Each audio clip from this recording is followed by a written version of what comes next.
As you headed in the role.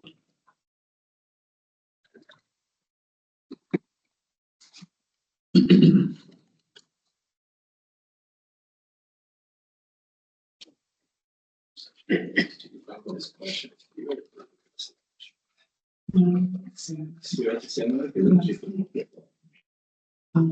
Let's see.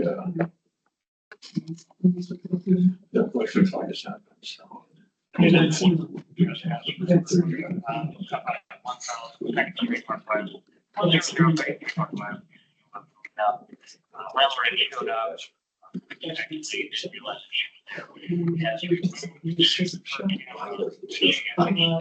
guys trust us.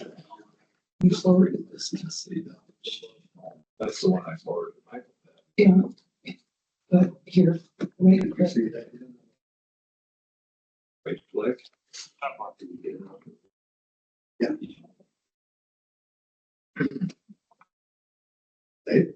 Yeah. That's sure. This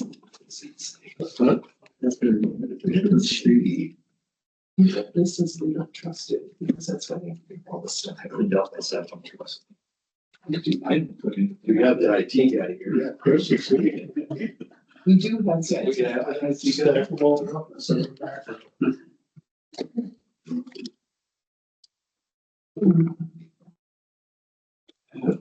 Here. There we go. Yeah, there you are. There I am. And Well, yes or no? I don't have it. Yeah, it's a little. It's like click here for the agenda. Yeah, I'm just gonna click here for the agenda. Oh, mine didn't have the agenda. It's got a link to the agenda, but mine had the agenda attached. Okay. So you're all. Yep. Good. All right. It is 9:31. We'll call the Waseca County Board of Commissioners meeting to order. Everyone would like to silence himself. I pledge allegiance to the flag of the United States of America and to the republic for which it stands, one nation, under God, indivisible, with liberty and justice for all. Welcome everyone this morning. We will start if there is anybody here for public comment. Public comment, I don't believe so. So then we would move on to presentation. So smart transportation, Don, right? And Kirk Tara. Tara. Yes, All right. thank you. This Have an information sheet.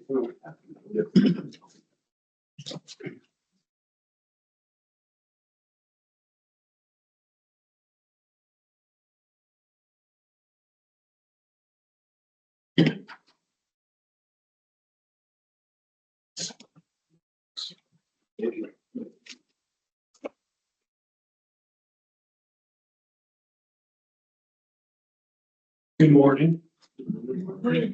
My name is Don White. I'm the operations manager for Smart Transit in both Waseca and Steele County.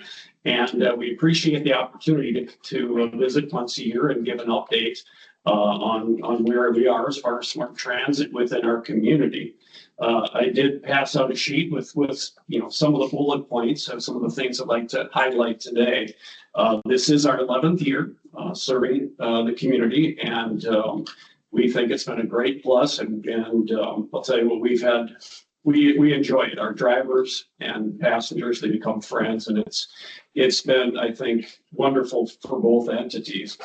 So far in 2025, we've delivered approximately 11,000 rides, and that was through the month of September. So things going well in that area, but we are hoping to increase those numbers and expand. The reason I say that is because we have expanded as far as our drivers are concerned. We're now up to 7 drivers, and we just hired 2 new drivers, one of them being our former mayor, Roy Sir. Our service in Waseca, we do have right now 3 buses on the road. And we do get a lot of questions as to how those situations work. So the route bus runs 7 to 5. That runs Monday through Friday, and it's basically that. It will stop at the same spot during the hour, every hour from 7 to 5. And that is people will just show up at those particular designated locations and they can get a ride. So we do offer that one route bus. We do offer 2 demand buses, which will go from 6 a.m. to 6 p.m. And those buses, it's a little bit different scenario. They will call our dispatch, which is located in Austin, and they set up a ride. So in that particular situation, we can come to them. Maybe they need a ride from their home, they need a ride from their work location, they need a ride going to a store. The demand bus is there so we can service them, to door-to-door service. It's a different entity than the route. We are working on the addition of a 4th bus in Waseca, which will be fantastic. We can really expand our coverage. It will be working 4 hours a day in the afternoon, so we can cover some areas right now that are fairly busy. So that will be happening most likely middle of this month. So we'll be adding that 4th bus. That 4th bus will also be offering a shuttle service between our clinic here in Waseca and Albert Lee.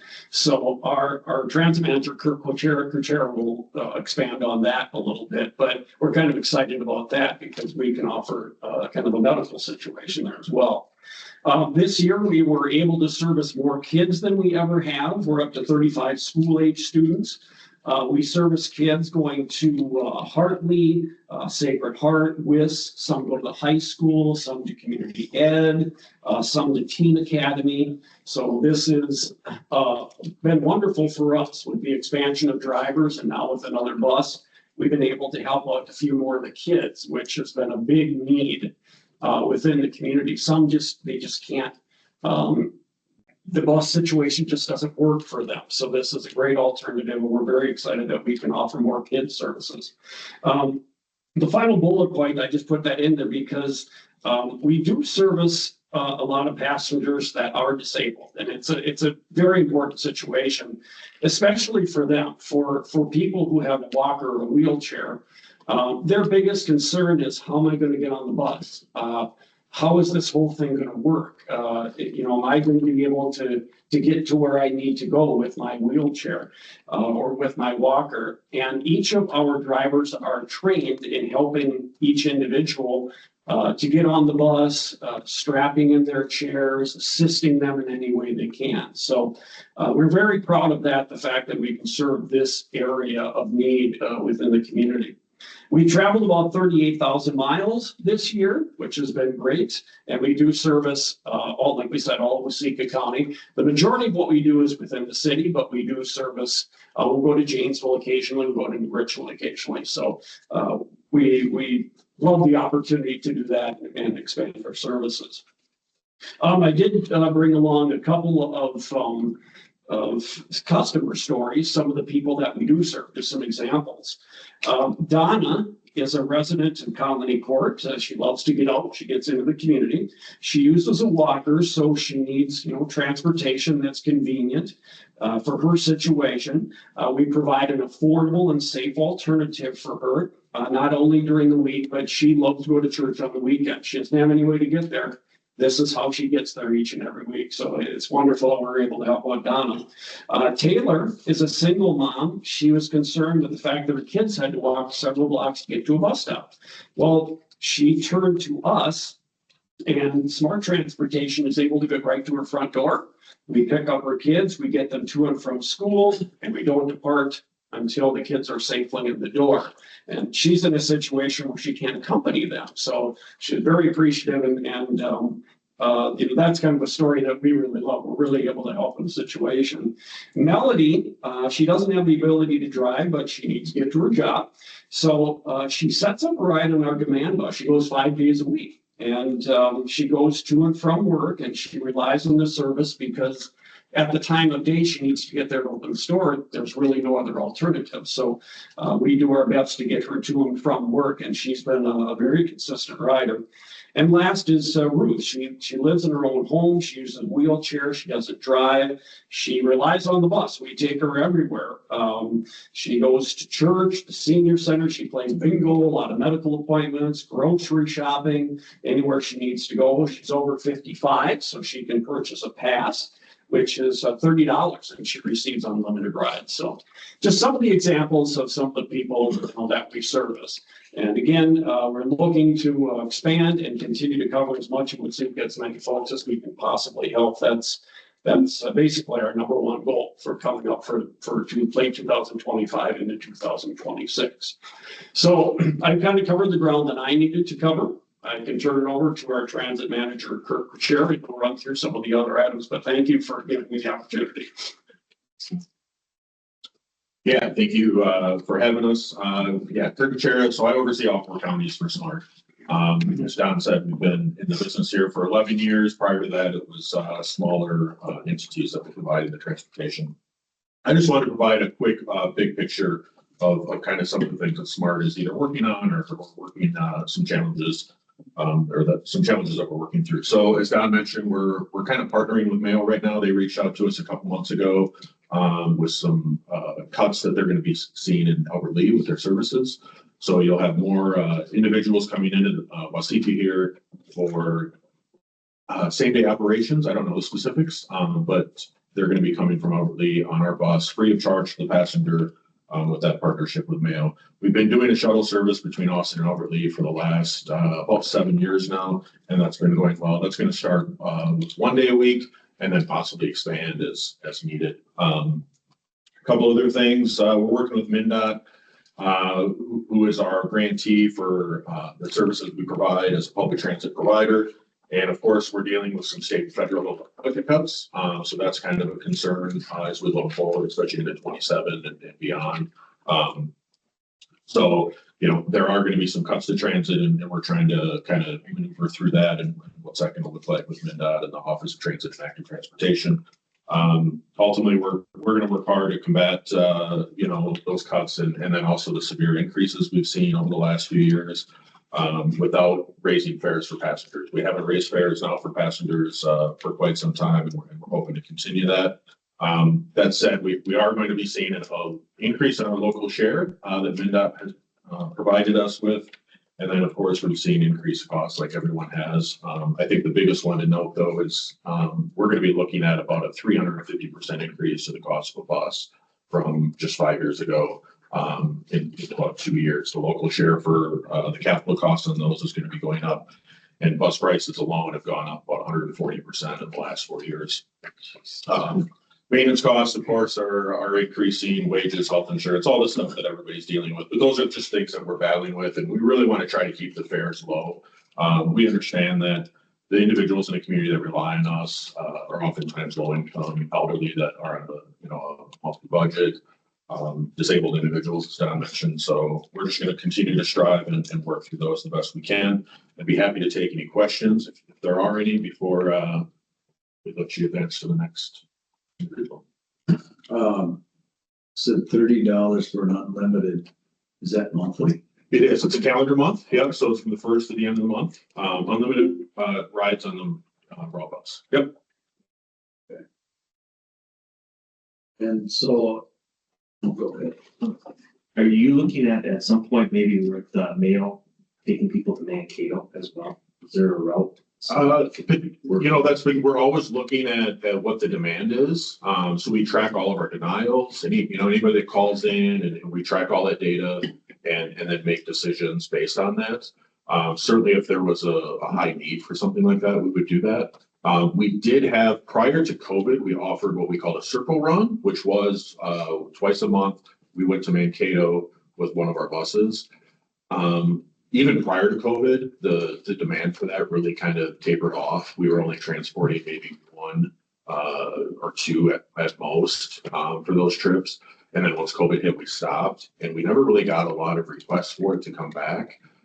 So we haven't started it. That wasn't necessarily medical. That was more just getting to Mankato for retail and different things. That's what I'm thinking, because Mayo's becoming more specialized in each one of their communities. Waseca is going to be more of an eye optical area, surgeries, and their radiation up north to, I think, to Prague. I think that's the next one. So I'm just thinking maybe if there's a chance somehow to kind of. And then if we put into it, we have our mental health individuals that need to get appointments as well. So Yeah, for sure. We have a great partnership with Mayo, honestly, in all of our communities. So something that we'll always, take a peek at, and if there's demand there, we'll definitely do what we can. thank you. Yeah, absolutely. Are you considered a nonprofit? We are. We're owned and operated by Cedar Valley Services, which is headquartered in Austin, but they have offices in Albert Lea and Owatonna as well. They've been around since the 60s. Vocational rehab for adults with disabilities is their prime focus. But of course, as we've kind of been talking about here, individuals with disabilities, transportation is their biggest barrier to either work or just be a part of the community. So in 2004, they got involved in public transportation in Albert Lea, and then later expanded into other communities when MnDOT consolidated transit agencies. Yep. On the disability individuals, when they buy grocery stuff, are your drivers able to get out and help them move groceries? Are you gonna allow that or? Yeah, so we, under the ADA, we do reasonable accommodations. So it is something that we will assist with. All of our drivers are fabulous at that. Okay. Yeah, so we're definitely helping people out as needed. We won't go as far as going, into their homes with them, but we certainly do everything we can under that reasonable modification rule with the American Disabilities. Yeah. Are you guys able to buy discount fuel?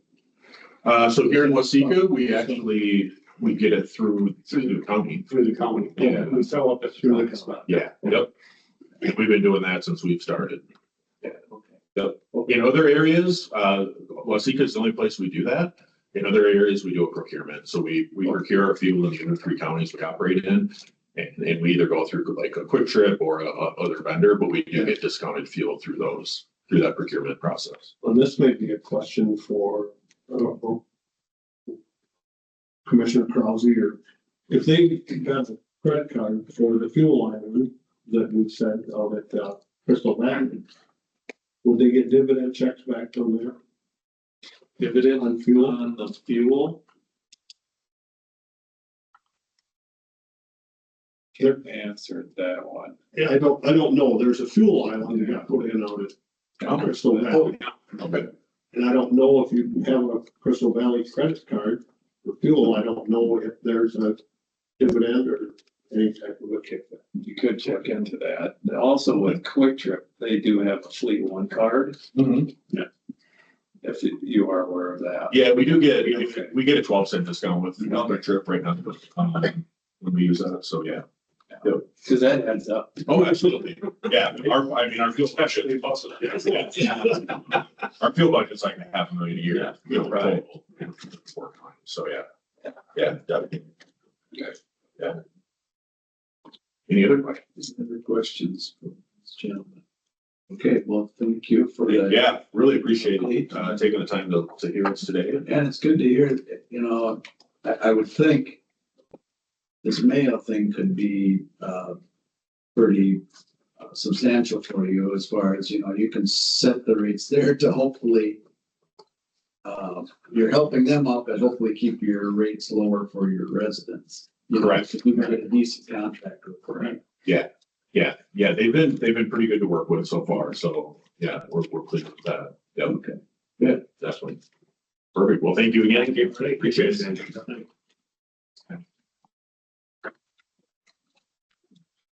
Okay, and then we've got Blue Plus audit results. Consider. Good morning. I actually brought 2 different audit results today, and just a reminder, we have a third, which is direct state audit that happens periodically as well. So today, in front of you, just the results from our Blue Plus audit first. Our managed care organizations do perform audits for case management, care coordination services that we provide and have under contract. Blue Plus came and out of 16 elements, only 1 required a documented improvement plan. There were 9 areas of findings, which are identified needs, areas needing improvement, and many of our improvements and audit misses were recognized by Blue Cross as results of changes to the mid-choice assessment process and delays in figuring out how that indicated different items. So there was no concern on the Blue Cross end about the things that they were seeing. The mandatory improvement and finding areas are included in the results that you have. And a corrective action plan has been created and approved, and it outlines a process for internal chart audits to catch misses earlier, increasing our overall compliance with CMS regulations. I can certainly attempt to answer questions, but I'm not the expert in this area. Was Sam the one that was? Sam Langer is our Yeah, senior services, who's in charge of both of these audits. okay. Overall, would you say then it was a successful audit? Yeah. Or Yep. are you considered? No, we were pleased with the results. We always we love to serve our residents, and there's no concern about the service we're providing to our residents. The concerns are usually about how we document what we're doing. So in one of the examples was that the MinChoice's assessment process had some changes where it wasn't feeding a different area of the assessment. So you input in one spot, and then later it would feed over to another location so that you would have a reminder that you needed to do something additional with that. So one of the examples is if in the front part you say the resident wears corrective lenses, later you have to say why and what you're doing about making sure that you continue to have corrective lenses. So our team often gets a little bit frustrated with the amount of paperwork compared to the amount of service they're providing. And most of the things that we were seeing was related to that. It wasn't that the clients weren't getting what they wanted, but instead that we just say, and they have been getting corrective lenses and will continue to do so. Stuff like that. Yeah. Okay. But As I prepared for this, I was very interested and was hoping you'd go down that rabbit hole a little bit, because I know on the AMC side, as we talk about cuts at the federal level and how that's going to look in Minnesota as it rolls down to county services. There's going to be some pretty intensive work done around the technology piece. And we heard that at our last AMC gathering, that the technology piece for in and around our social services, from SSIS to MinChoices all the way down the line, they're old, they don't work very well, they're not interoperable, they're not intuitive. And one of the big pushes is going to be around this issue of errors. Is it really an error if the system won't do it?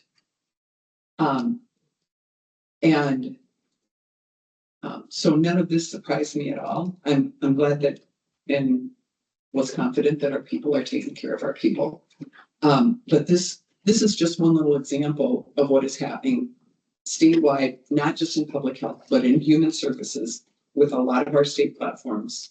But didn't they pass enough money to upgrade that? For one system out of 7, there's 6 that still need upgrading. One from the 1980s, mid 80s. And actually, what I understand from folks who are the experts, I think it's this MinChoices one, the one from 2007, one of the later ones, is really almost harder to work with than the old DOS ones. Correct. Because they fixed it by making the interface with the consumers seem like it's working, but on the back end, somebody is still grabbing a fax from somewhere and having to input the information. So these systems are really, really old. And very complex. And very complex. And so even when you look at the Medicaid issue around errors and how much the state is going to have to take on for extra burden if they're at a certain level of errors, it's like is it an error? This isn't fraud. Somebody makes a mistake in a system that's super hard to use. So anyway, sorry to go down that rabbit hole, but I think this is just a perfect example of the further discussions we're gonna have. Why? And just for volume kind of idea, we have about 23 clients on this service to request. So the other issue is that if we're doing an audit, we're doing a small sample size and we have one place that box wasn't checked, then we do the corrective action plan because the one person didn't meet the requirements. So just another kind of addition to that particular audit. Any questions on the Blue Plus audit? Plus, yeah, so. Yeah, South Country, Health Alliance, very similar. We're doing really well. Couple of elements again that we need to spend a little bit of time on. This sample size is a little larger, so around 120 plus or minus.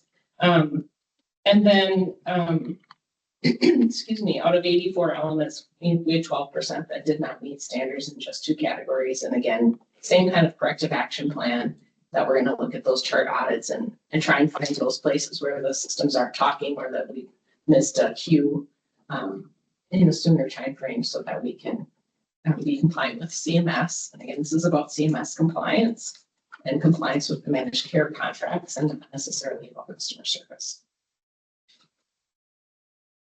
And we have not received word yet when the state will be doing our audit. They just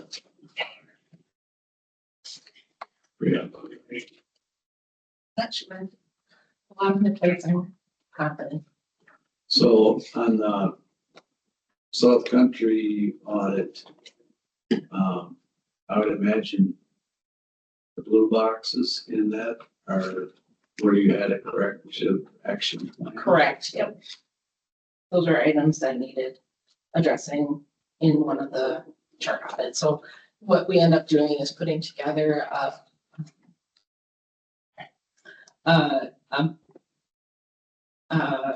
paper, an Excel file or a checklist that says these are the things we're going to check. And these are how often we're going to pull files to check them. And so we just make sure that those items are on there. And we usually have other things that we also additionally want on there because it provides better service, or we've had maybe concerns in the past about things or things that are maybe difficult because they don't generate a checkbox. These our chart audits are fairly comprehensive. Okay. Thank you. Anything else? For questions? No. Thanks. Thank you. Yeah, thanks, sir.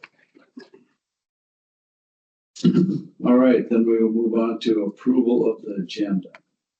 Is there anything?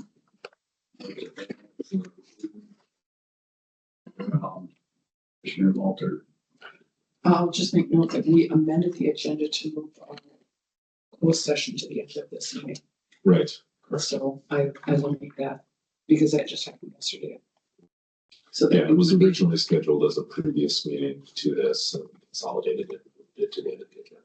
so nothing other than changing the timing of that. Commissioner Krause.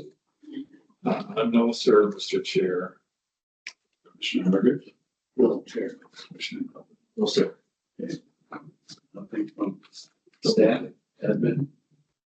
All right, then I would look for a motion to approve the agenda as amended. I'll make that motion. I second. It's been moved, seconded to approve the agenda as amended. All in favor, say aye. Aye. All opposed, same sign. Motion carries. Approval of county board minutes. We got a bunch of them here. We got meeting minutes, August 5th, work session minutes, August 12th, closed work session minutes, August 12th also, work session minutes, August 19th, and commissioner meeting on the 19th of August. We'll make a motion to slate on. Okay, is there a second? There is. Been moved by Commissioner Milbrook, second by Commissioner Walter to approve the work minutes as a slate, as presented. All in favor, say aye. Aye. All opposed, same sign. Motion carries. Consent agenda. We have approval of the bills. Fund transfer requests, public health. Two of those. A fund transfer request, public health, and a fund transfer request, community corrections. Everyone's had a chance to look them over. And like to approve them, I would look for a motion to approve the consent agenda. Motion to approve, Hardin. Second, Crowe. And moved second to approve the consent agenda as presented. Any discussion? All in favor, say aye. Aye. All opposed, same sign. Motion carries. All right, we'll move into the action items. Opioid advisory bylaw. You're up again. Here's quite a bit today. A lot of activity today. Yeah.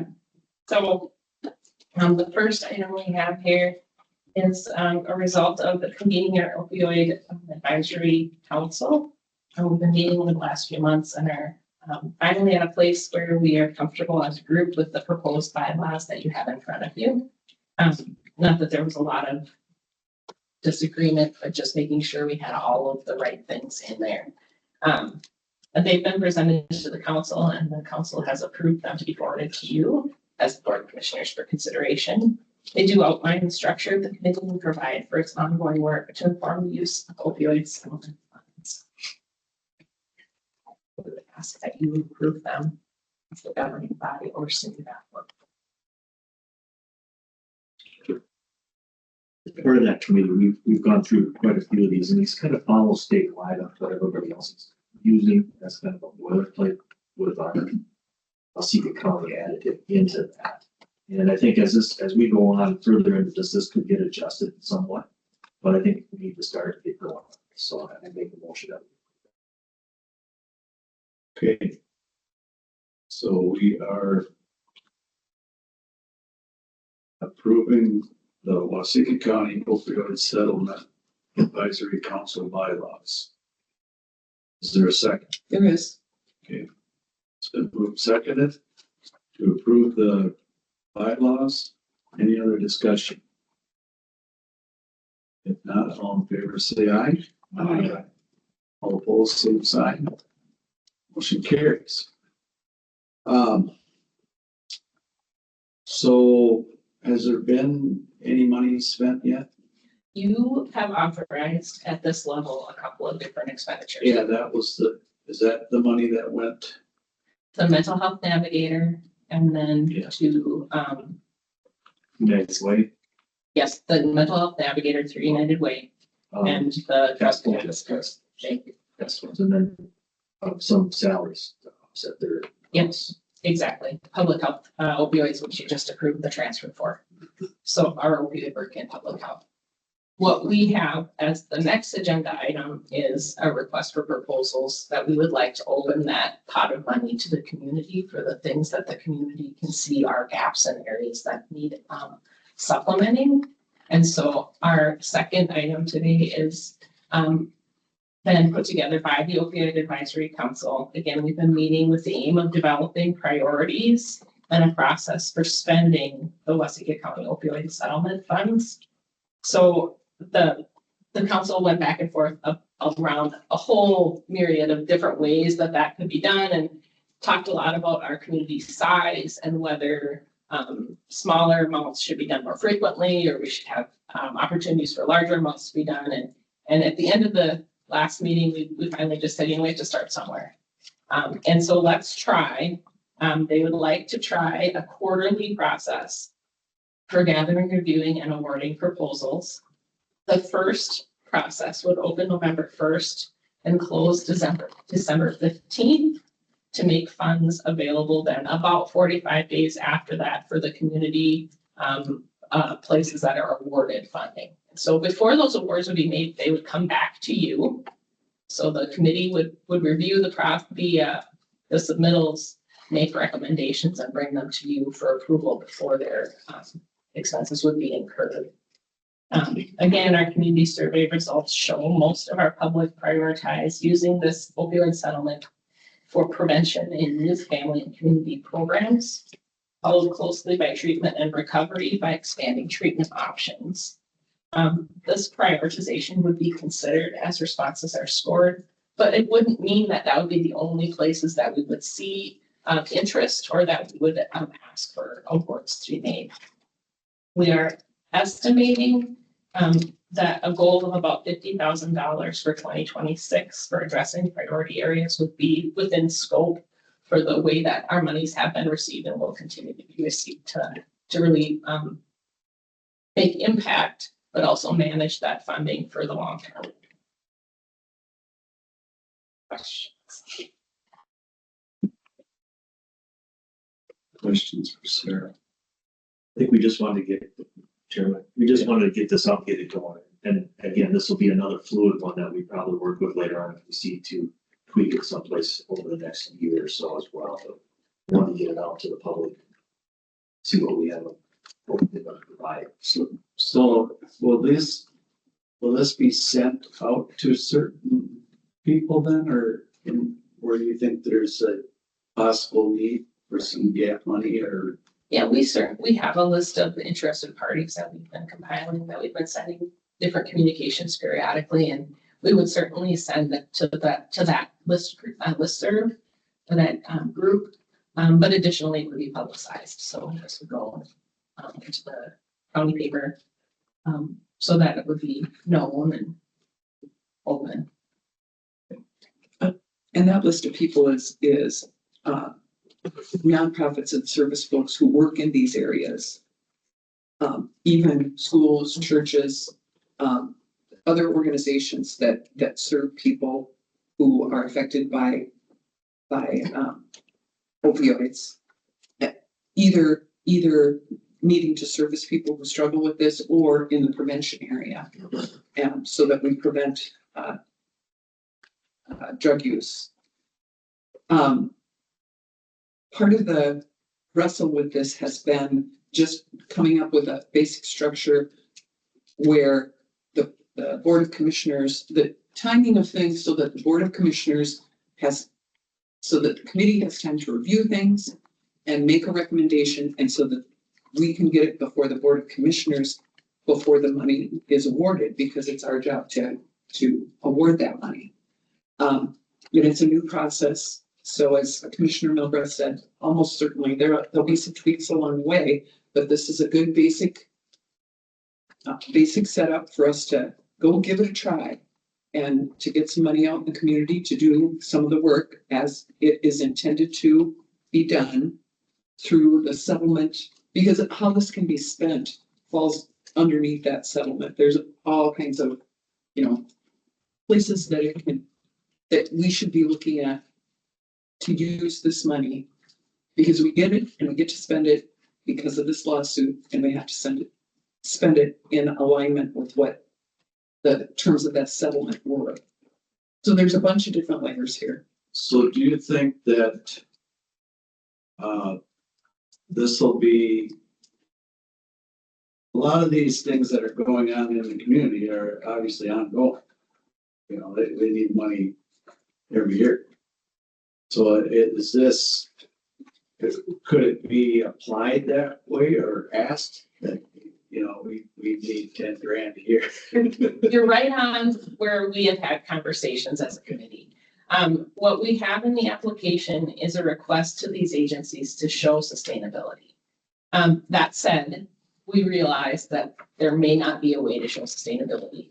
And so I'm not sure what our longevity and process will be, but the way that the RFP's been worded is it's an annual allocation. So at a minimum, those agencies would have to reapply, and then we would have to say, okay, why is it not sustainable? What are the things that are there other ways we could be funding this? How can we help our partners find other more permanent ways to do work? Or I guess for now, this is the way that we need to continue to do this work. So that's part of the conversation that we had is like, how do we really balance that need and also not sit on funding when we need to put it into the community. And one other important issue is this money is not supposed to supplant other established funding. So we're not supposed to look at a program and go, oh, we're gonna use this to fund that program instead of levy. This is not supposed to supplant other funding that's already in place. It's supposed to supplement or give funds for innovation or new projects or those kind of things. So, you know, we can't decide we're gonna underwrite our whole public health budget instead of levying for it with this money. That is not the way, and that's part of the settlement language, not part of what we have just come up with. Settlement language was pretty particular on that. Make a motion. Your motion is to, for the request for proposal packet as in, how do they say that? In pretty much how it's given. There might be a few tweaks, I suppose, or just this draft pretty much. Substantially in the form provided. That's what I'm looking for. Substantially in the form. Provided. That's my motion. Okay. Is there a second? Crosby will second that. Second to approve the proposal packet, the opioid settlement. Is there any other discussion? If not, all in favor, say aye. Aye. All opposed, same sign. Motion carries. Thank you. Yeah, and that's good that we get some of this out into the community and see if it can make a difference. Yes, and in the application packet that you saw, there are the additional dates for the other quarter deadlines. So if folks missed the first one or aren't prepared, have opportunities beyond December. Because this opioid settlement is this the one that's about a 30-year deal? 18. Our last distributor settlement, which is the longest tenured one, goes through 2038. It's about 27,000 a year. Walgreens is a 15-year one. Most of them, and there are multiple right now. Most of them ended in the mid 2030s.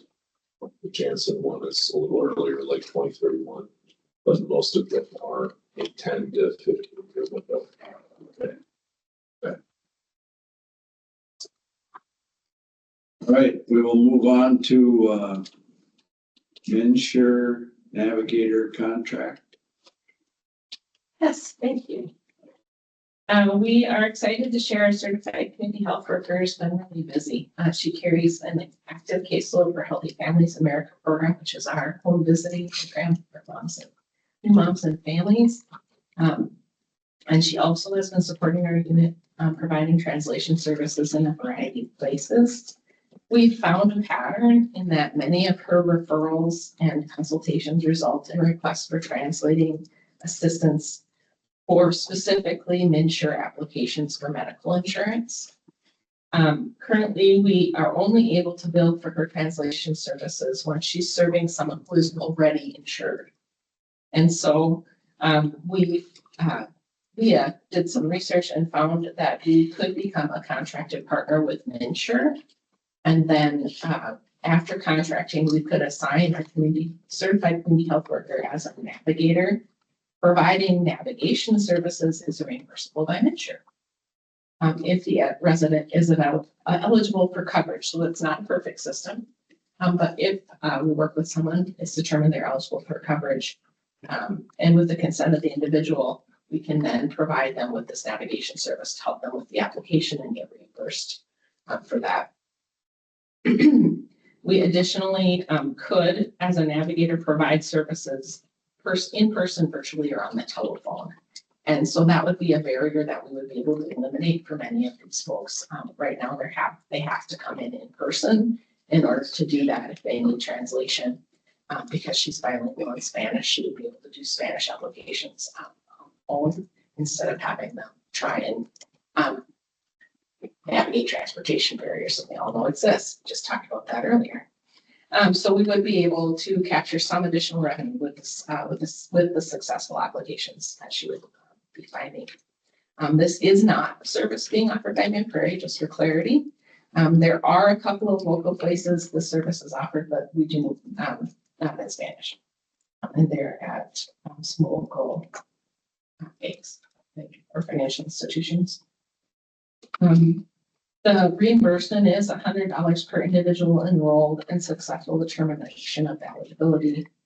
There are 20 hours of training required. Those hours are free, but we would, be supporting the salary of right now to do that. So we would love for you to be interested in having us move this forward.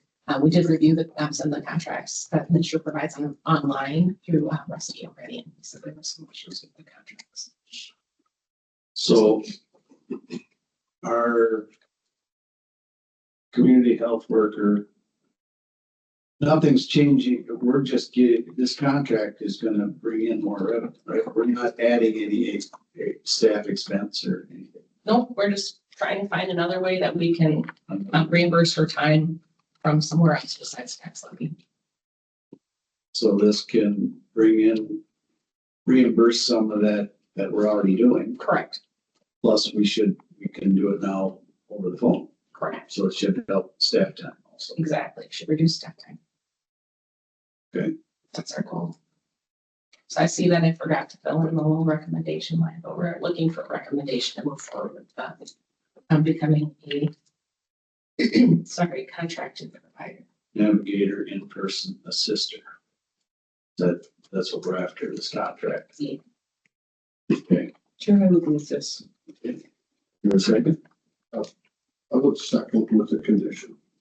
Okay. That we relook at this in 6 months and see if we're able to put a fiscal or FTE impact on that as a number. Would you, May I make a suggestion that we wait a year? I think there's 20 hours of training that our navigator's gonna have to do. Let's go a calendar year. And by all means, I would naturally expect that that's gonna be some of the metrics that public health is gonna look at anyway as we budget for next year. And we'll be asking about this certainly by the time we start the budget process next year. But I think looking at a hard and fast 6 months is too short of time. I want an update in 6 months. I'm good with that, absolutely, I just wanted some form of You bet. information, absolutely. please. So just to clarify the original motion that yeah, The original motion is modified to include a additional information in 6 months review. okay, thanks. okay, so we got it all in there. Good. That's good with the second. Yes. So it's moved by Commissioner Moulter, second by Commissioner Hargit, to approve the navigator in-person assister contract with an update in 6 months and what was financials in the year overview, full review in the year. Okay. Is there any other discussion? If not, all in favor say aye. Aye. All opposed, same sign. Motion carries. All right, this is the last time for me today. Infection Prevention Program for Reproductive Health. Correct. So public health has for many years offered what we call the Double Dutch program, which is the distribution of educational materials paired with a small condom supply through the Minnesota Department of Health's condom distribution program. It's utilized quite a lot at our building. Yet we still continue to see some concerning rates of transmission for sexually transmitted diseases. They are holding steady with our area partners. However, we're hearing now more that there's continuing to be difficulty, if not experiencing more difficulty in folks receiving testing services. Those are services that are either provided by a medical provider that you have been assigned to, or through our free clinics in Mankato, primarily Open Doors, who folks end up being referred to, or and kind of maybe even further than that. However, we've had some folks saying, it's taking me kind of a long time to get in. We're concerned about that because we don't want our numbers to look different than our area counties in our area. So we've begun some researching to look at whether or not we could supply these testing services with education and referral for treatment. We would begin by focusing on chlamydia and gonorrhea, as other diseases are a little more complex for the reimbursement and treatment process. The idea would be that nursing staff would meet with clients, perform testing, and provide education on prevention and protection methods. This is a service we're not providing in any way, shape, or form. And before we go too far out of our normal box, we wanted to talk with you about whether this is something that you know is a need or that you have interest in pursuing. As with all programs, until you're doing them, there's some question about what the reimbursements truly look like, but we know we can get some data from other public health agencies. They will not have the same geography as us, so there's always a limit to how we can move that data from one county to another, but certainly we know that's one of the questions you would have. Are there other things that you would like us to research when we think about this? Other things that you would need to know? And then if you are interested in learning more, we would move forward. But the time, so the other piece that is important is we only have so many people in our staff. We do know that we have a decline in our senior client caseload. Half of that staff is nurses. And so they actually were the staff that came forward and said, I think are part of the staff that came forward and said, I think we need to look at this. I think I would have some time in my day to do these services should they be needed. So again, trying to find another small pocket. This is not a big pocket of folks where we would be able to reduce a barrier and also provide service without increasing tax levy. Instead, generating some reimbursable income instead. Sir, I know we've had this data from the community health board perspective because it was kind of a rivalry between Waseca and Waseca County about that. Is this something that is going to be a joint venture, or is this going to be standalone or county owned? At the moment, the research we've done is as a standalone, but that is something that as we are doing other investigations along those lines of what is partnership and what is county specific, it's certainly something we could ask. I guess, yeah, my concern is adding work. And then a year from now, you need staff. Because this is a bigger deal than thought it was, Right. So what are you asking today for? Is it just a recommendation to start the process, or is it a recommendation to look into it more? It is just asking for a recommendation that you are comfortable with us doing more investigation. It is not for you to say we can go ahead and start providing services. Again, this is well outside of our normal operations, so a considerable change to what we would be offering. We wanted to not be too far down the road if that was not an interest you shared. It says Waseca County continues to experience concerning increases. Oh, I think I haven't added, it's just concerning. The increases were supposed to go concerning rates. Oh, so it hasn't really increased? It hasn't increased the availability of and access to services is what we're concerned about seeing decrease. Does that make sense? So we're holding steady, but as our medical community changes, the rates, if you can't get in for treatment, could easily change rapidly. Go ahead.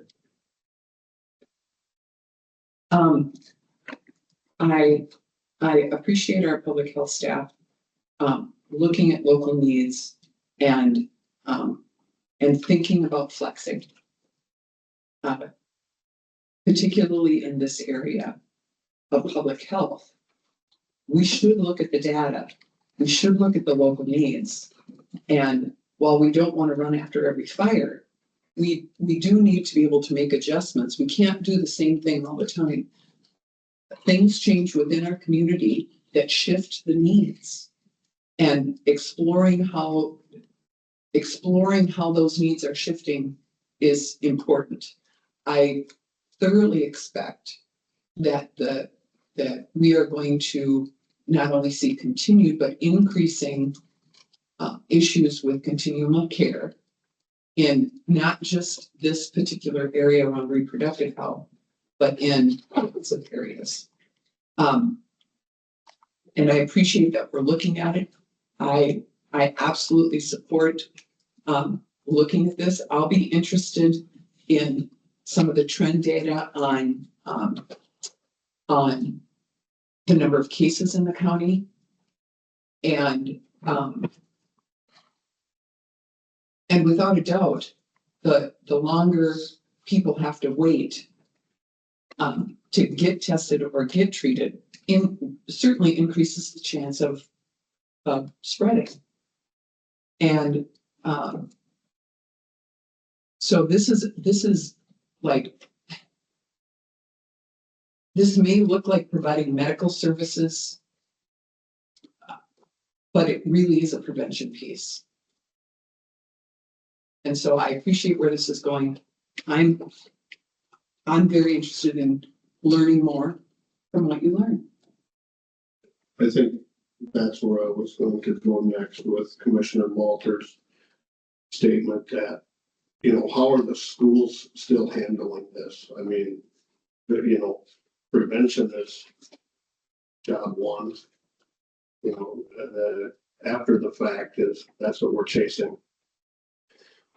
for this, and I don't know, do they have pamphlets? Do they, how's the school nurse handling this? What are they doing for sex education? Is this, I don't know. I've been out of school a couple of years. I don't know.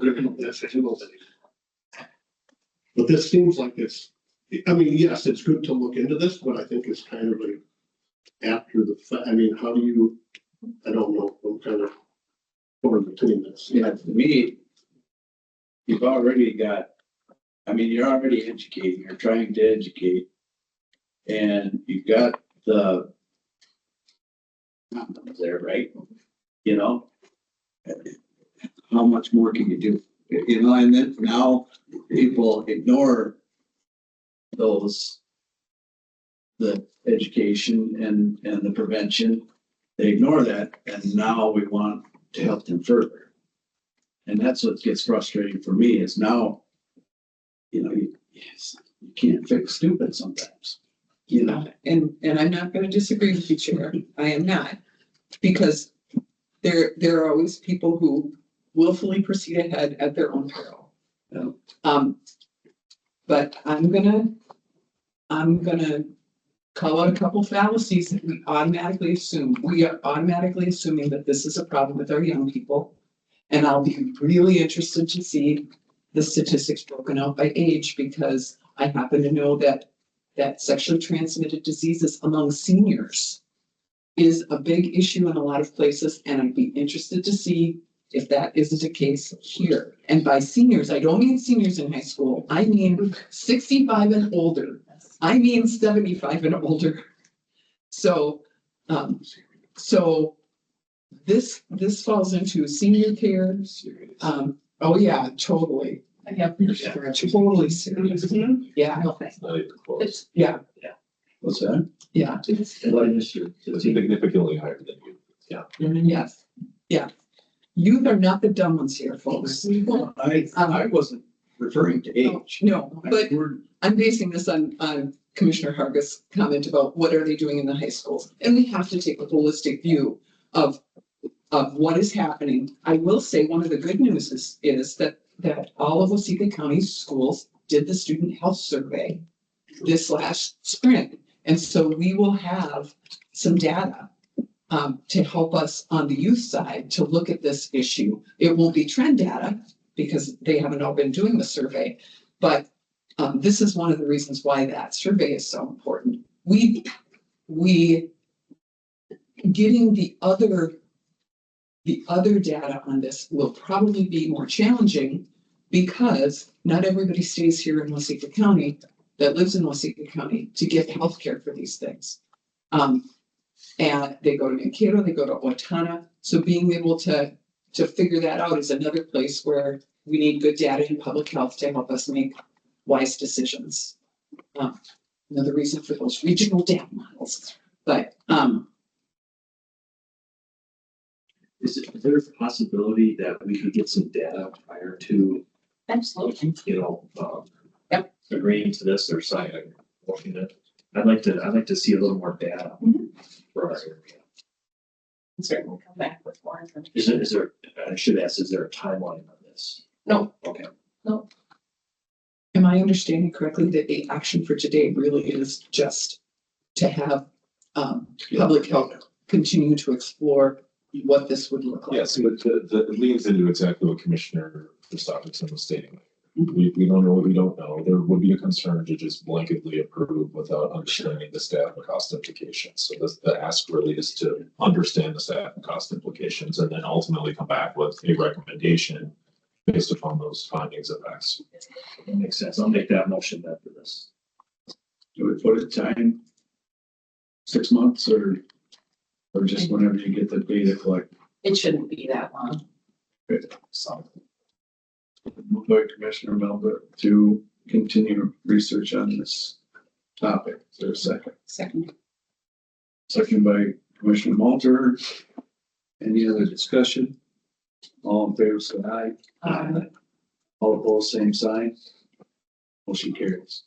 Thank you very much for your time today. All right, Sir. thank you, sir. Favor.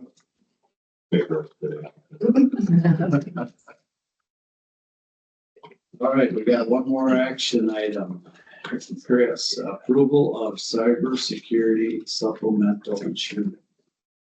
One of the last statement, we don't know, we don't know. It's, learn from other people's experiences. Duties out today, so. Just to kind of go over, what we're looking at our insurance and what had happened from other counties, things that have been going on, like we've seen recently, like St. Paul. And also, more local county. She had gone to the MINSA, the Minnesota County Information Technology Leaders Association conference, and one of the other counties that got hit did a follow-up aftermath of being hit with. I'm still not really sure on all the details and what's publicly available yet, actually, but we did find a number of things to look for to work, and in this case, what insurance, and the insurance that we have is not good coverage for what we need. Looking at supplemental insurance to cover better, as it's always been stated, not if, but when something like this happens for us. And I'll just read a statement here that she had. Just wanted to share this with you as I shared the lessons learned at our Minnesota conference. Mauer County cyber incident of June 18th. Threat actor gained access through a dictionary attack using users' credentials to get an account for a VPN access. That was a weak password. We're actually reviewing some of our stuff here now because of that. They did not have an MFA. We do enforce it. They pulled the internet router connection from the state immediately. The sheriff's department was segregating. They were found to be okay. They're using Beam to back up their software with air gap backups. We did purchase Beam. I currently do have a setup at our disaster recovery location to do our backups to a immutable backup solution. It's not air gapped. but you can't delete it, you can't modify it. The only thing you can do is destroy the actual appliance in order to get rid of it. So that's currently what we're using. It took about 4 days for MCIT, who is also our primary insurance at this point, to deploy their contract to be on site. They did not have supplemental insurance at all. All county employees were sent home for 2 days and working on the co-op plans. They did pay ransomware for data suppression only. There was no signal that the dollar amount was paid on that. There's risk of doing that if the person that did this is actually on the FACO list, then you become liable for some pretty stiff penalties. So additional comments that came from Cameron Hurd, who was just a new IT director there, I believe. Technology is continuing to is a continuing investment. It's not a one lump sum implementation. You wouldn't buy a grader or a plow truck and then forego repairs or preventative maintenance on it. There's no long-term convenience gain by denying IT the ability to further secure environments that they support. Like telling IT no to an MFA implementation because it adds steps and convenience to the user's workflow, hindering their long-term ability to protect BGIS, HIPAA, and public data. Buying the supplemental insurance, I know it's painful, but the cost of lost wages, recovery, physical, mental well-being of your team, IT team, outweighs the premium cost tenfold. I lived in an office for over a month. I don't remember too well, kind of a blur, only being home for about 3 to 4 hours a day. Had we had supplemental insurance and got a team deployed on day 0, it would have likely been a week or 2. The first few days post-incident are crucial to timely recovery. Like it was said at the conference, we were not ransomware experts. Having SMEs on site, running incident command and making sure that we're still kicking and getting the data they need to continue an investigation and remediation is more important than we can explain. He does not want to wish those conditions on anyone. I'm not entirely sure. Did you have this entire packet that was listed in the agenda going over it? Okay. The cool parts, I mean, there's some more in that too. And thank you, Chris, for What? cool part, the quote. Okay. Not the cool. None of this is cool. So just, yeah, supplementing a little bit what Chris is rightly stating there. I mean, these attacks are getting more and more intuitive. That's plays a little bit of a factor in that too. When we talk about the sophistication of dictionary attacks compared to what we would normally have experienced in just brute force attacks, where algorithm runs and just goes through a lit A, then AA, then AAA. Dictionary is what it's stating. It's like, here are the most commonly used passwords that people are going to use. And it's just running through that list. And then it runs through intuitive variations of that list where special characters may be used. So the job keeps getting harder and harder. And MCIT will tell us you need additional supplemental coverage. Because what we have right now caps up at about $500,000 for MCIT, not about, it is $500,000. This will extend up to $3 million. And there are various things, consolidated under this umbrella, what costs are attributed to what action, etc. But there's just so much more complexity happening in this world.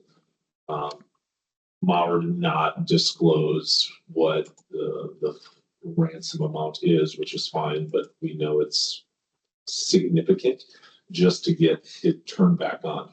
The weird thing about this, in other presentations I've listened to from MCIT and FBI and their cyber crimes, is there is a significant honor among the thieves in these events, because they know if they don't turn the data back, people just won't pay.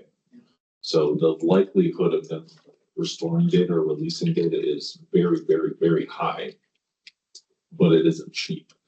And obviously some of the things identified here in terms of with 4 days for MCIT to get a contractor on site, and some of that stuff just can't happen. But if you pay, then that fuels the fire too. Correct. Which goes to the subject of double extortion. Yeah, I pay it to give it back to you, but we still have a copy of it. You don't want us to release that case again. Which is why that air gap piece is important, because when you say air gap, we're talking about kind of like this technological bridge that's separating a good copy of data that they can grab and encrypt. So they may grab this set, but they can't get across the gap to get to this set of backed up data. Can I add one thing too, that I know that in talking to the Robert County attorney just 2 weeks ago, she said that there's still things that they can't do because like the BCA, for example, won't connect to them again so that they can be charged. So they're doing paper complaints right now. That's time consuming, very time consuming. It's not as secure. And it's because they got hacked and now the BCA So doesn't the trust their BCA doesn't, system. correct, doesn't trust the system, even though they've had someone come in and say, we've gone through, we've rebuilt the system, they're protected now. But the BCA is still saying, sorry, we're not gonna let you connect. So I don't know what's going to resolve with that, but that was just 2 weeks ago. Yeah, and all a result of one simple weakly constructed password without multi-factor authentication as, the saving. So we talk all of the time that the biggest risk is you, right? Not commissioners, but. Oh, no, totally. I think it's correctly. It's not IT that's typically going to be the weak point here. It's the users that IT is trying to manage and to not be their own worst enemies. So we are always going to be the weakest link in any of this. So those additional redundancies we can have in the back end is all the more helpful and absolutely necessary in this aspect. It's an additional cost, obviously, but it is absolutely an essential cost of doing business going forward, because this is just more and more commonplace. It's happened multiple places in Minnesota this year, let alone across the country. It's a multi-billion-dollar industry in terms of the criminal network, and it's not going to slow down. So answer me this. They ask for ransom. You wire money to them. Don't we know where we're wiring that money? And don't we know, why can't we trace that money? Typically, it's done in cryptocurrency. And to some extent with some of these, they can be tracked as long as the accounts are being monitored, typically by the CIA or FBI. In that case, yeah, they can associate it with a group that's using those accounts. But not always. I mean, you can create a digital wallet on a thumb drive Yeah, anybody can.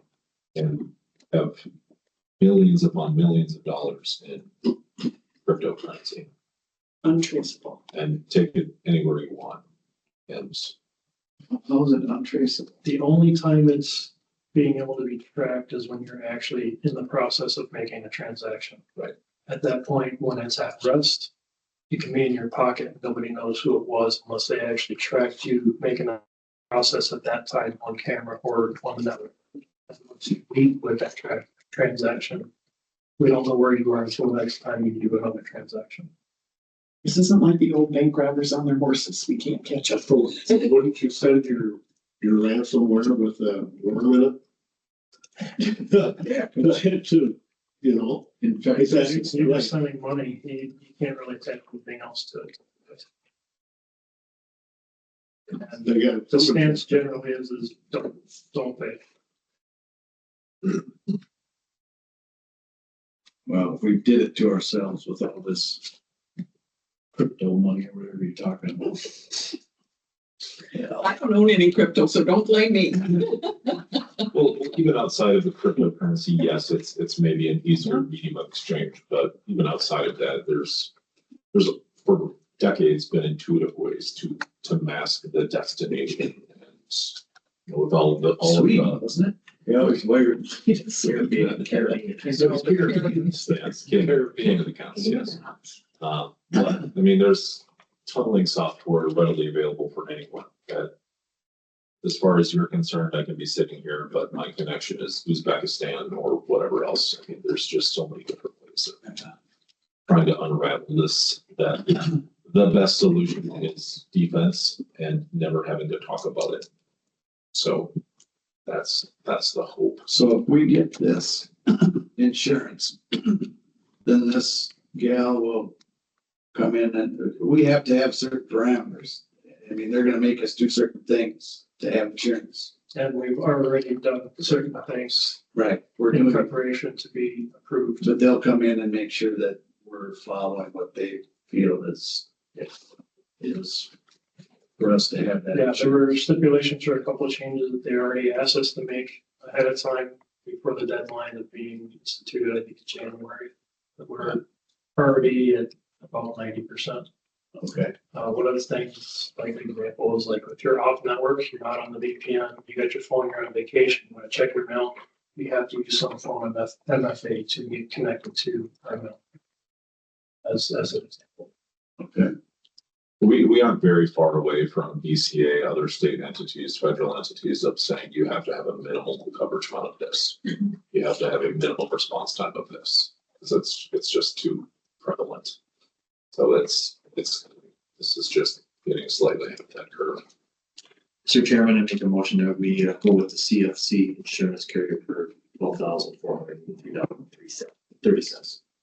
Here.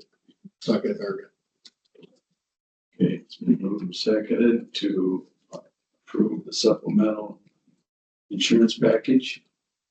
Is there any discussion? Just a couple more comments. First of all, thanks to our IT department. I know, IT has come, for Waseca County has come a long way in the last 5 years. Some of the COVID money helped us get a start on that. Michael had some forethought for us there to get us going. I know additional staff in IT has been critical to moving us forward. Not that they'll ever hear it, but thanks to Malheur County for sharing their experience so that we can know what our risk is. For sure. $12,000 and some odd, $12,000 and some odd dollars is not chump change. But if you look at the cost of what we could incur in lost time and lost ability to serve, that really is a relatively small amount compared to what it would cost us if we had a significant breach, even a small breach. People not being able to work. All our systems are integrated. We have to be able to have continuous service. So thanks for bringing it. Yeah, thanks for all your work to get us ready to go there. Appreciate it. Oh, as to what's up on the screen right there, there was an additional option to increase the cybercrime limit from 250,000 to 500,000. There's that screen. A little further down, yeah, that's that screen right there. There was an additional like $1,300 to change it from that one option.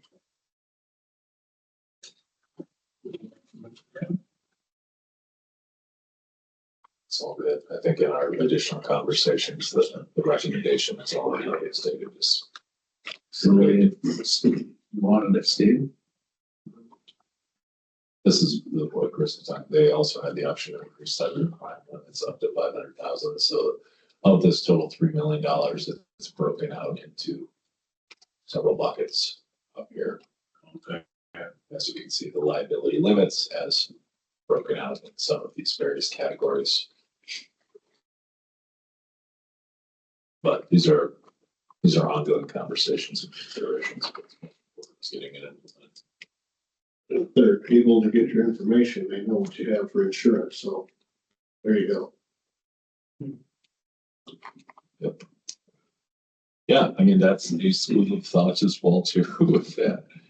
This person should be a priority target because their checkbook just got bigger. So, I get it. It feels a little like dog chasing its own tail. Or don't bother with them. They have supplemental insurance where this other doesn't. Well, I mean, the technology companies themselves are loving it because they're, whether it's Veeam or whomever else, I mean, they're massive, massive companies that like, well, we're about the only option you have. So there's, yeah, it's a gross feeling to an extent because it's like everyone has a shared interest in this being a bigger problem. Okay, it's been moved and seconded. There's no more discussion. All in favor, say aye. Aye. All opposed, same sign. She carries. Thanks for the presentation, Chris. Good job. All right, administrative update. Thanks. I'll try to wrap up pretty quickly. Just trying to get some confirmation of district attendance tomorrow. I'll type up some county updates and notes. There's a separate action item on, not action item, but discussion point item about shotgun only ordinance. It's been kind of a moving date. Originally, we had until the end of this year to have an ordinance in place. The DNR changed it somewhat to the beginning of March. And I think that'll be part of the conversation tomorrow is because there's like two different dates floating out there. People aren't exactly sure what it should be, but it seems to be that we have until March 1st at this juncture. But all that to say that I haven't been directed to bring a draft ordinance forward. So by default, next year, the shotgun only ordinance law that's been in place for 83 years roughly would be lifted. So the last direction I was hearing was we're not implementing anything. We're seeing what 2026 looks like, and if needed in 2026 going into 2027. So that's my understanding. Just wanted to communicate that in case. I think that was kind of our discussion. Yeah. Okay. Good. So that will be reflected in our comments for District 7 tomorrow as well too. Too bad they didn't pilot that in some other county. You can see how it goes. It's piloted in several other states at least. So there is a lot of data out there. Okay. There's a lot of data. Okay.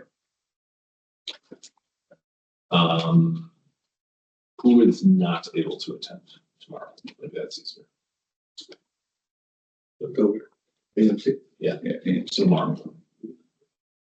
We're just gonna stay home. We'll be relaxed.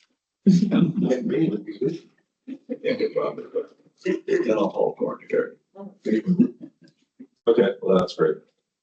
Anyone that in particular wants to navigate those discussion points that I can work with? Vice chair is leading the meeting, so it's next in line. You're in a second. I don't care, whoever wants to do it. We'll figure it out. Okay, no problem. Building committee updates, just briefly, continuing to work with Waseca on finalization of schematic design. We just this morning forwarded from Brian Telford the kind of final schematic design set. So we're still on track in our timeline, which is good. And ultimately that timeline will lead into two-phase bidding processes. June of 2026 and then probably August of 2026, which really is broken down simply in terms of the footings, the dirt work, the earthwork in phase 1 to prepare for winterization in the actual construction elements, building construction elements of phase 2. We'll also let them order some of what they would need to order. That has a little bit longer lead times as well. Just to share quickly, just some renderings of where it was at. Date, these things can change pretty much on everything, but most of what you see will look slightly different just because decisions will be made as we go. But I just wanted to at least give a couple of renderings that their team had put together. And just to clarify, those panels in front of the windows are uniform in color. It's just that they do the sunlight from a different Yeah. direction that makes it look like it's not all uniform, but Sure. Windows. That's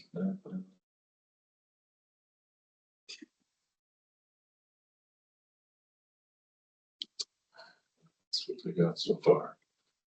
Really, there's a lot of. That's the north side then. mhm. Northeast corner, right there. A little idea of what the elevation will look like. This will inevitably end up looking a little different, but again, it's wanting to see the major drivers and kind of convey how some of the screening may work and tiering may work, landscaping with the radio support buildings, where the generator would be screened, things like that.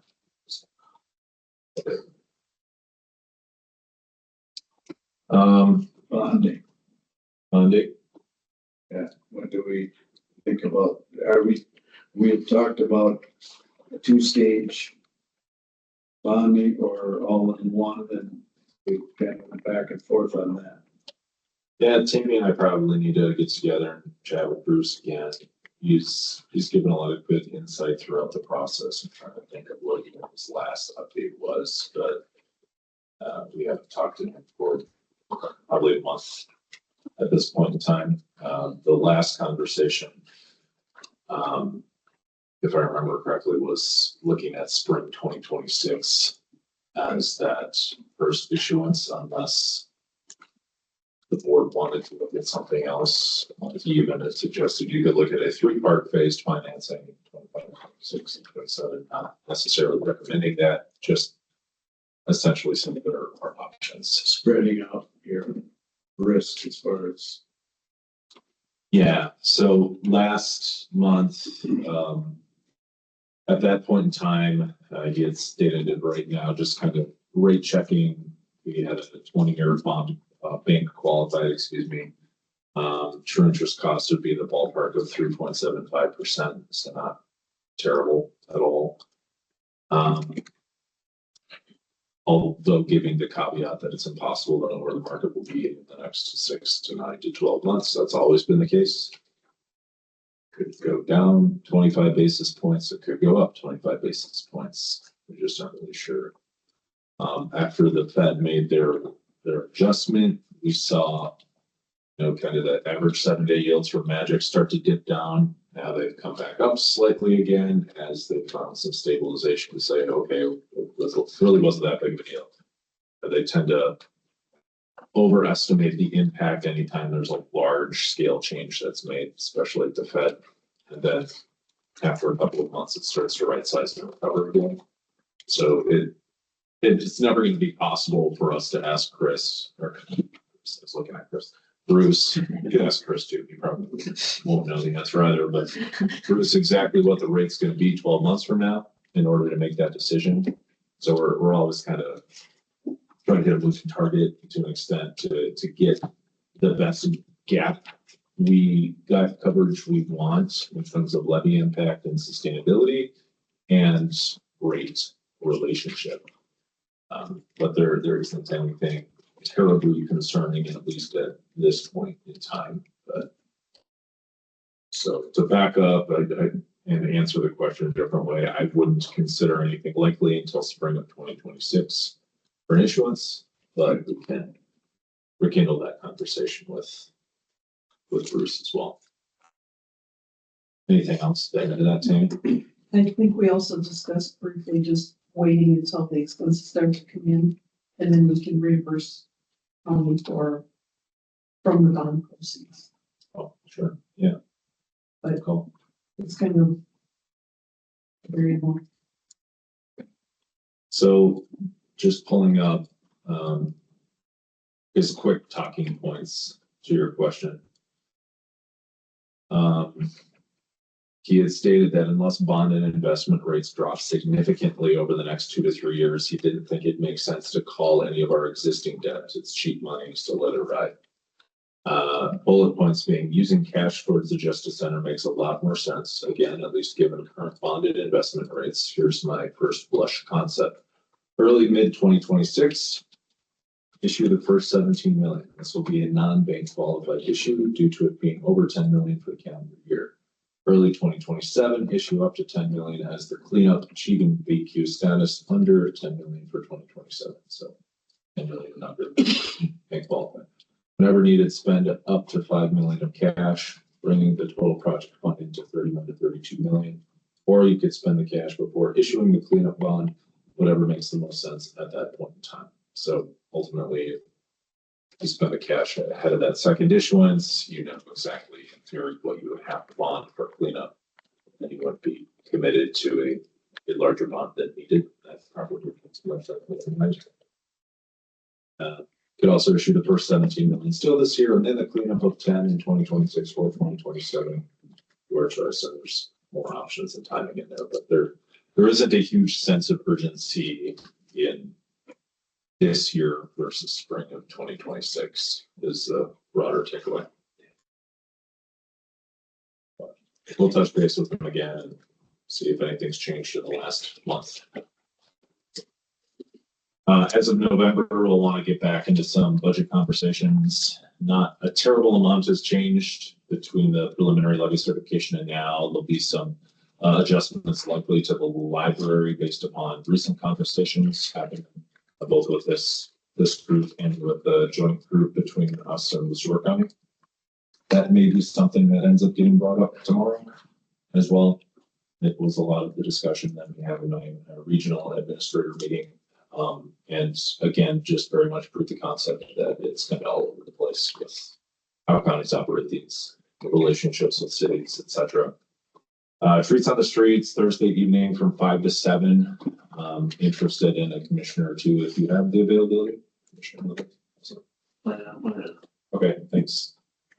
So we've participated in that every year since I've been here, and have a display and some candy available. On that top, Michael, the neighborhood service center usually uses the dog wash center, but apparently they're gonna do their own. Okay. So I suggested that they put a table up by us. Sure. That's all right. Yeah.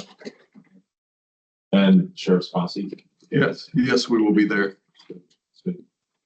Yeah, so we'll make that work just fine. So I'll plan on Commissioner Bilbreth. Thank you for that.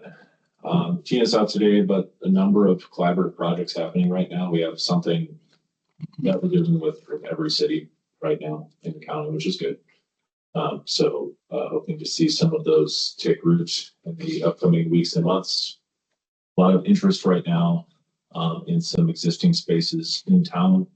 Waseca, two larger projects that we're hoping to get across the finish line there. So hopefully we'll be able to share some more pointed information soon about those.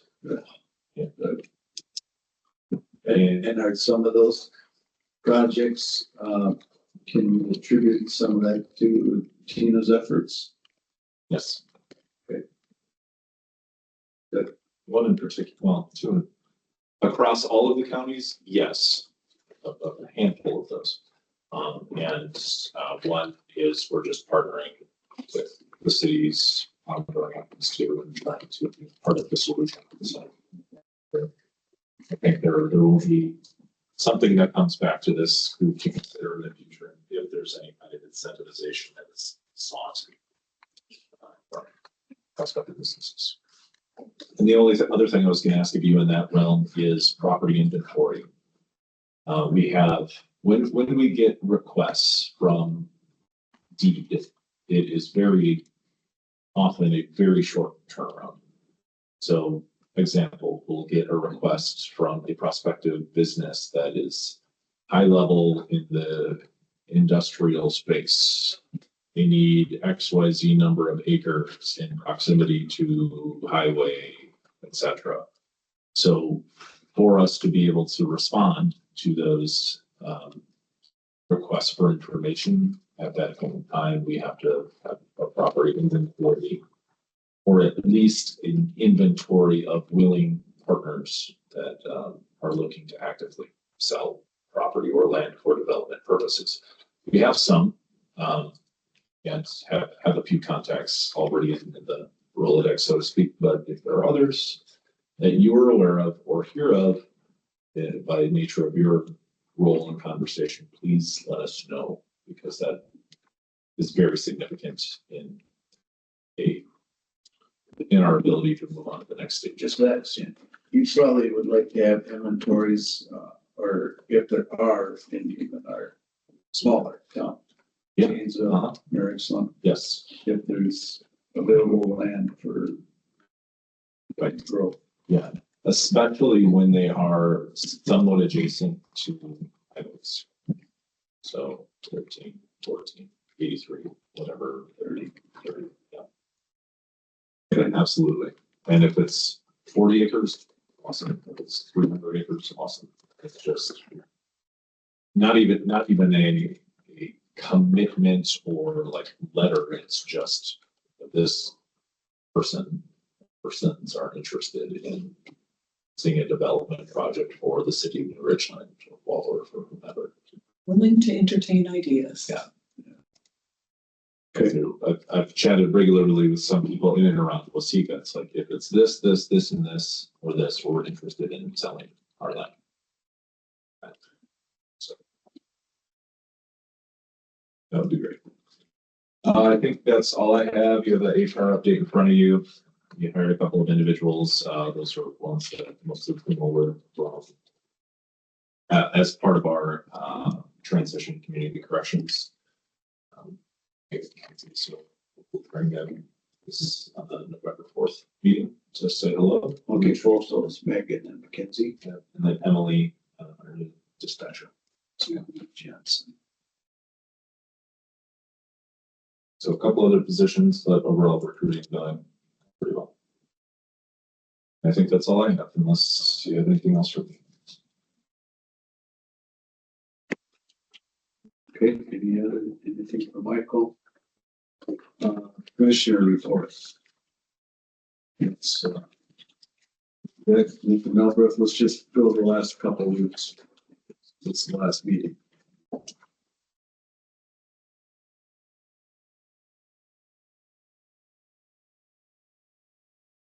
You're not ready. I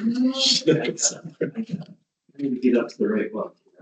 We haven't done it for a while, so let's take it. No, we didn't do it last meeting. So if I go back to the first part of October 6th, I had Arts Center meeting. On Tuesday, we had a board meeting, then we had, we had the two counties discussion on library, and then we had township meeting that night. I attended. The 13th, MPAC policy meeting. Tuesday, I had tourism meeting. On Wednesday, we had a chamber gathering in the morning, and EDA right after that. On the 15th, on the 20th, I had last night neighborhood service center meeting, and brings us today with the board meeting. Good, thank you. Commissioner Hardy. What do you go back to? Sorry, it's just the 7th. The 7th. Tuesday the 7th, 7:30 Woodville Town Hall. Wednesday the 8th, 8 a.m. Public Works. 2:15 in the East Annex, Secretary of State Steve Simon was here. 6 p.m. Waseca County Historical Society.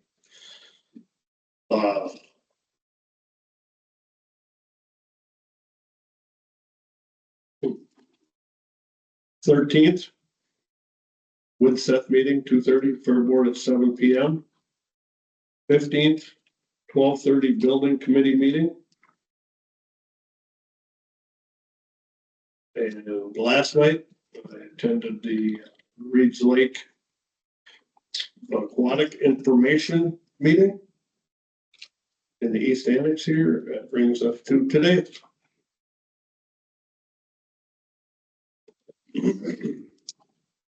Thank you. Commissioner Drowsy. Monday the 6th, There was AMC lunch and learn. On economic development. That I attended, and yeah, the 7th was the board meeting at CHP and St. Mary's Township in the evening. Wednesday, the 8th was Region 9 in the evening and Highway in the morning. Thursday the 9th. SWCD, but I didn't go to that. You went to that. He went to that.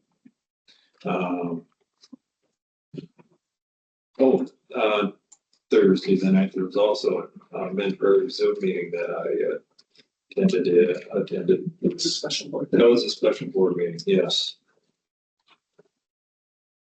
There's so much going on. Pardon? Wasn't that a closed session? Yeah, So how did you do that? Because you couldn't do, because you weren't there. And that was Zoom? Yeah. Okay, so you filled in for me. yes. Okay. Yeah, that was the last minute. So each county had 2 people there. Okay. 14th was Wilton Township. 15th was EDA in the morning with Sparrow in the evening, and in between that Michael's office with Doug and Tina. And that brings us to today. Yes. Okay, Commissioner Walter. All right. On the 6th, I had a staff leadership MDH pre-retreat check-in. 7th board meeting, CHB meeting, and then both county boards met to have some discussions about the library. On the 8th, I headed up to Hennepin Technical College to chair the SHAC retreat, which went from 10 o'clock into the evening on the 8th, and then continued on the morning of the 9th until 2 in the afternoon. Then I made my way down to Owatonna for the special closed session for the for Min Prairie, and then attended SWCD here in Waseca after that. Friday,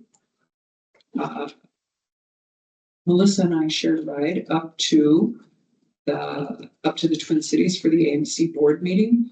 I had a short online meeting for the HRA for a grant that needed to be addressed.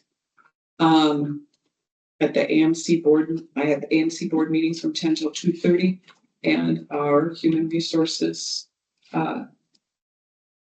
director was at that meeting as the incoming president of their affiliate organization, and so she spoke well, and I was happy to have her represent Waseca County and all the human resources people across the state.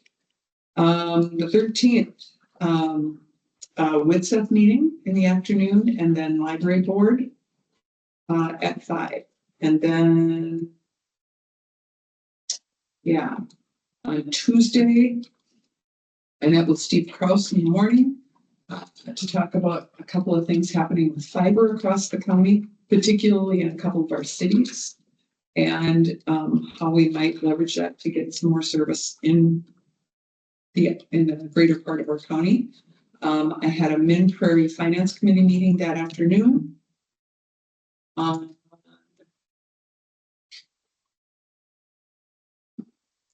the 15th,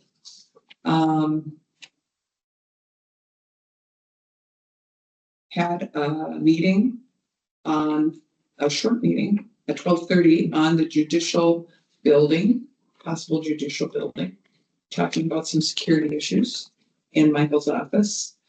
Then I made my way over to Mankato, and just so you know, former Commissioner Colleen land camera from Blue Earth County. Her youngest son passed away. And so I went over to the visitation for that on Wednesday. Sure. Yeah. Thursday and Friday was time with grandchildren in combines and trucks, all the fun stuff. You know, that's important to do. Sunday, I was at the Waseca Arts Center to be on a panel talking about arts in rural places. And as part of a nationwide conference that's happening in Minneapolis, they bussed folks down to come and see our art center and talk about what art looks like in rural places and how important it is. And so that was kind of a fun group, very creative.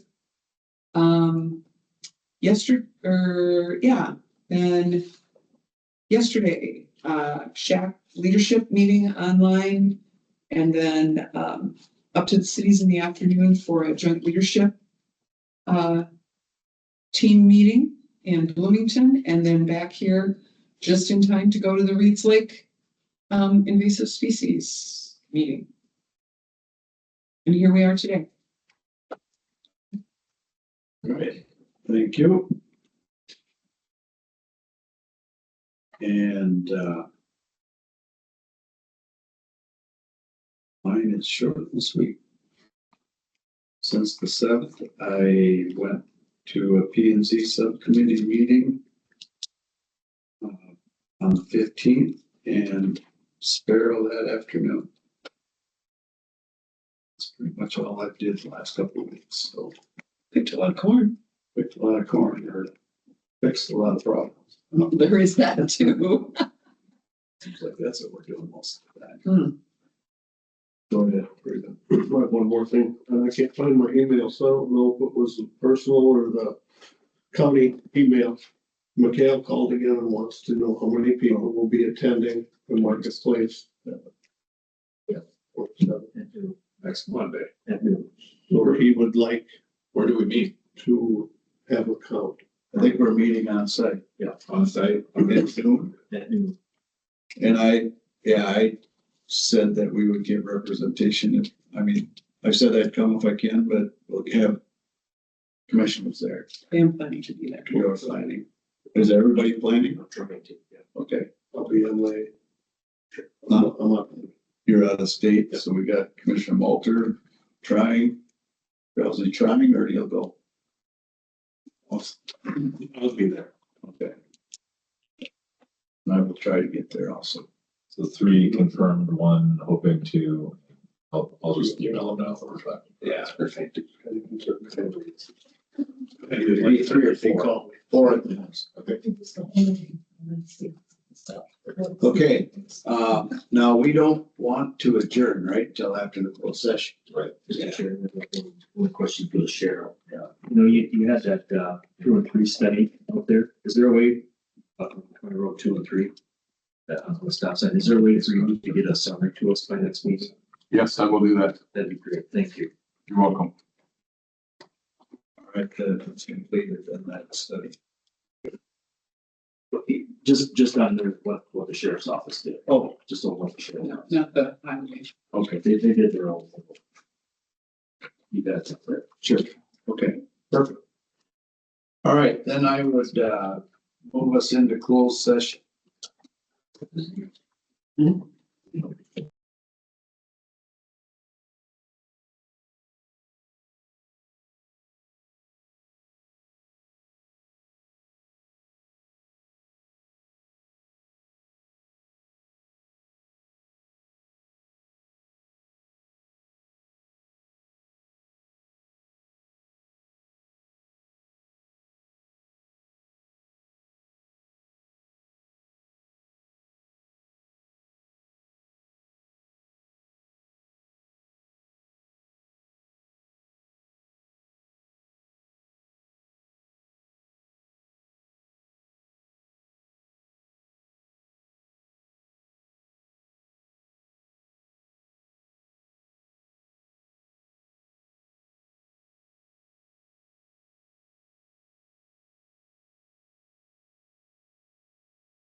Okay, we are back into, our board meeting.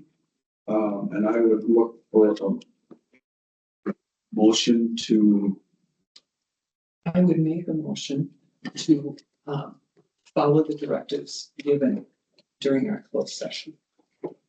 is there a second? Second by Crowley. Is there any other discussion?